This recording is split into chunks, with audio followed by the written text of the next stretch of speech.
The following is a presentation of 13ABC Action News. Now, your table is ready. Join 13ABC's Jeff Smith with the decision makers of Northwest Ohio and Southeast Michigan. This is the Roundtable. And hi, good afternoon. Thank you so much for joining us here on the Roundtable program for this Sunday as we start to usher in a new year, say goodbye to 2012. Coming up in our second segment today, we will get out the word to all those animal lovers in Lucas County why it is so imperative that you get your dog licensed heading into 2013. But before we go there, I want to welcome in my guests for our first segment, Rabbi Sam Weinstein, also Father Ronald Olszewski joining me, as well as Pastor Lee Powell. I invite you here on the heels of the Sandy Hook tragedy, but I want to point to your attention as we get going here, an op-ed piece that ran this week in a Utah newspaper. The writer started out like this. He said, "I see no difference between a culture that produces an adult that wraps a child in explosives and one that produces an adult that willfully shoots 20 children. We have become as terrible as those we seek to stop. Guns did not murder either the children or the adults this week," meaning last week. "A product of our culture, values, and morality did. Let us cease immediately. The child is posturing for political advantage and concentrate instead on changing ourselves, our families, our communities, and our culture." Rabbi, I start with you, and obviously the same question goes to all of you, dealing with families as you do in your daily life, dealing with kids in school. Do you see, and I've kind of entitled the show, losing our religion? Are we? I think perhaps we're losing our civility, our ability to see our relationship to each other as human beings. And in many respects, I think that religion is very strong in this country, as we often see, especially during political elections. We see how strong religion can be. But there's sometimes a difference in religion teaching our individual truths versus teaching universal truths. And I think religion also needs to focus on the fact that we as human beings are connected, and that we as human beings, when we act, we can have an influence on others. What we do has consequences. Right. And I think that we have done a poor job of showing how even our smallest deeds can have such profound consequences. Well, when you say we have done a poor job, we in religion sometimes, we focus too much on our own exclusive truths and not more on universal truths that connect us to each other. Are we doing a poor job of right and wrong? And I think truth is in decay. The absolute truth is not very popular right now. So I think that's part of the problem. And I would agree with the rabbi. There are some universal truths, absolutes, that even those are in decay. Yeah. But when you break down, and as you pointed out, during the political season this year, we heard this section of vote will go this way, this section of vote will go that way. It came down to religious differences, but this is a human issue. This is something that I have not seen the reaction in a newsroom since 9/11, when everybody gasped at one moment when those numbers came out to the vastness of the death that occurred in Connecticut. But as you walk the halls of school, go ahead. It's the children. I think you asked, have we lost our morality, our sense of religion? And I think it's both. We have, and we haven't. I think we have. In the mid-90s, John Paul II wrote an encyclical, The Gospel of Life, but he talked about how, as a culture, we're being eclipsed, the sense of God and man. And he said, when we lose that connection between God and man, we lose the whole concept of the sanctity of human life. What you talked about, absolute moral values out there. We become masters of the universe. Everything is subjective. And so there are no moral absolutes. So I do think we tend to lose that sometimes, especially in affluent societies like ours. On the other hand, when you have tragedies like this, you see this wonderful outpouring of heroism, of compassion, of charity, of goodness, forgiveness, even on the part of some of these parents who lost their children, a sense of wanting to forgive. And you see all these wonderfully good religious traits also. So I think we have both. Is I it think too we much? have Is it too both. much of a cop out though? Everybody is searching to answer why this occurs. Why every time we see one of these situations, the president on Wednesday of last week, he pointed out in a news conference where he wants to curb violence. He's tasking the vice president with going out and putting together the answers as to how do we curb violence here in the U.S. And we're looking for the answers why. But he detailed in his speech since Sandy Hook happened, the days leading up to that speech earlier this week, he was talking about a shooting here, a shooting there, an officer killed, a woman killed in a casino in Las Vegas. He just a litany of situations. So I guess the answer being, could a religious influence have reached out? Are we not reaching out in the proper way? I think sometimes, oh, go ahead. No, go ahead. Sometimes our individuality runs so rampant, and you see this with road rage. Whatever we're feeling at the time, it's perfectly appropriate to express. And there seem to be no boundaries on how we behave, on how we interact with other people.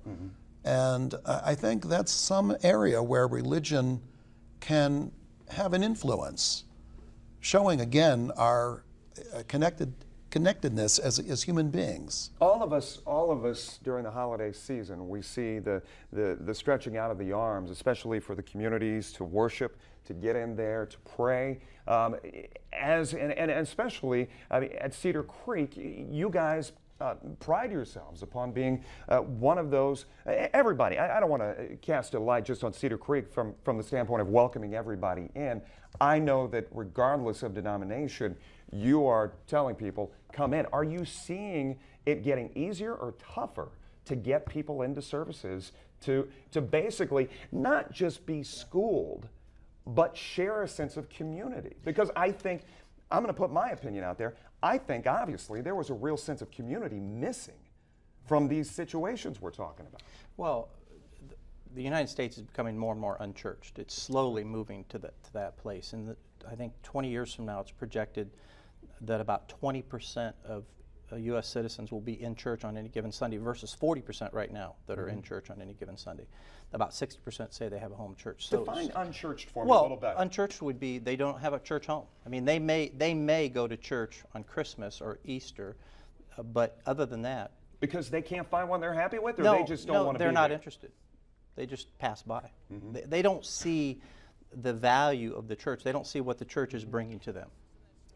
I think that, in an affluent society, people think, I've made it on my own, I'm comfortable, I don't need God, I'm fine. And we tend to think that we're masters of the universe, and, everything depends on me, like you said, everything depends on me. I remembered, in the face of this tragedy, I remember way back when I was in the seminary years ago, one of my theology instructors said, every human problem that we have is really a religious problem. And I think in so many respects this is too. If people are going to churches, I mean, surely in our Jewish Christian tradition, people don't do these things. They don't do these things. And if we see people who are unstable, I am my brother's keeper, and we do things to help, prevent these things from happening. But it's that whole sense of, they're unchurched, and I don't have this sense of God guiding my life. And I think that, absolutely, and I think that when you look at the profile of many of these individuals who commit these horrendous acts, they are people that are separated from others.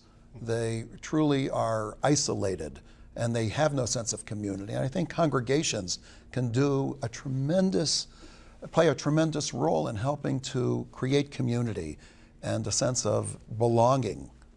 How tough has it been over the last week to, I guess, whether it be at Mass, at service, at temple, trying to get out the word? And do you tie this into, you told me, as far as I was talking to you, relaying to you, my 8-year-old at home, and last weekend was one of the toughest for me on that Friday night, having to try to find the words to relay to her what had happened before she heard it from someplace else. You think Less is better for a young child. I think the older they are, the more that you tell them. But They can handle I'll tell you this, Jeff, it's tough talking to adults. I mean, they want an answer, and that's what people were looking for in our church. And before they even came to church, our Facebook page lit up, and people just wanted an answer. And what I said was, when there's evil like this, there is no answer. Evil, it's unexplainable. It's evil stacked upon evil. How do you explain it?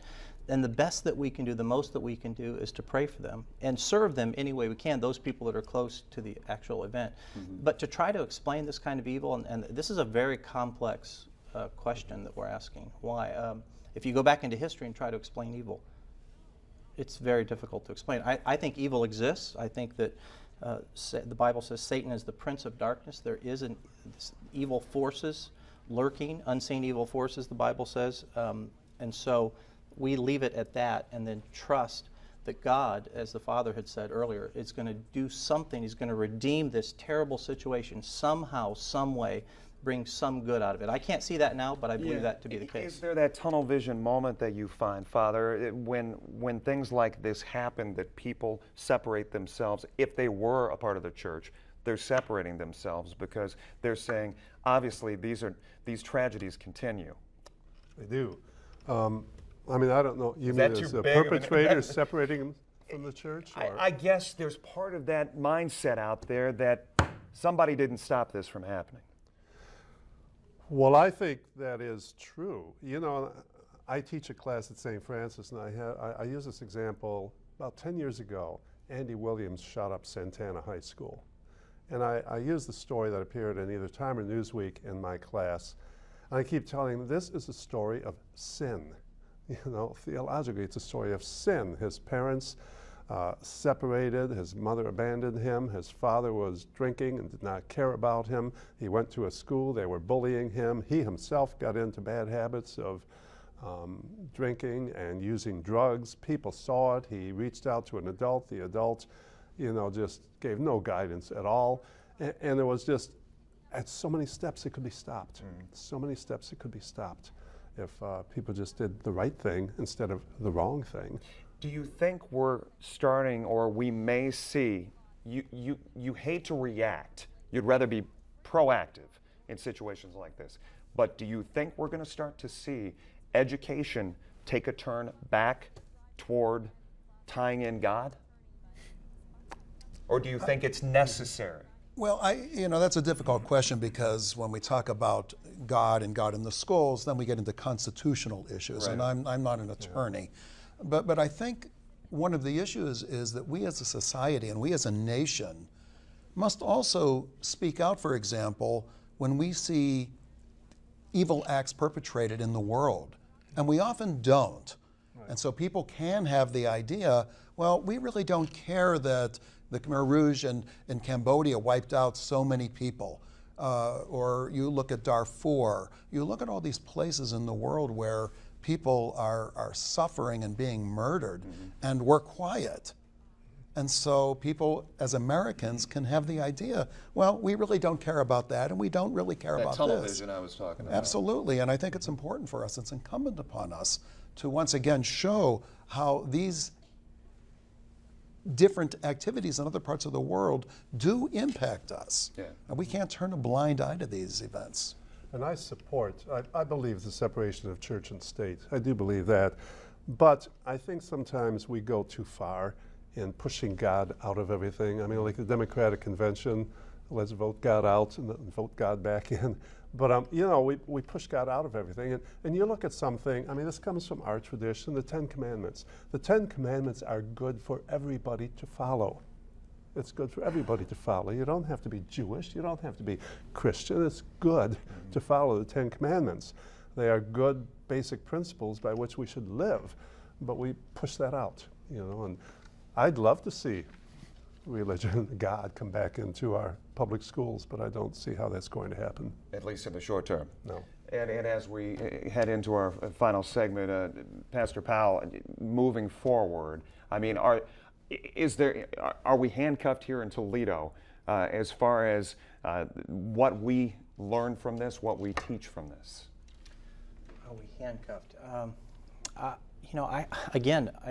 You can't explain evil, but there is hope, and I think there's hope because of who God is and who His Son Jesus Christ is. There's hope for eternal life. There's hope for a relationship with God. There's hope for peace.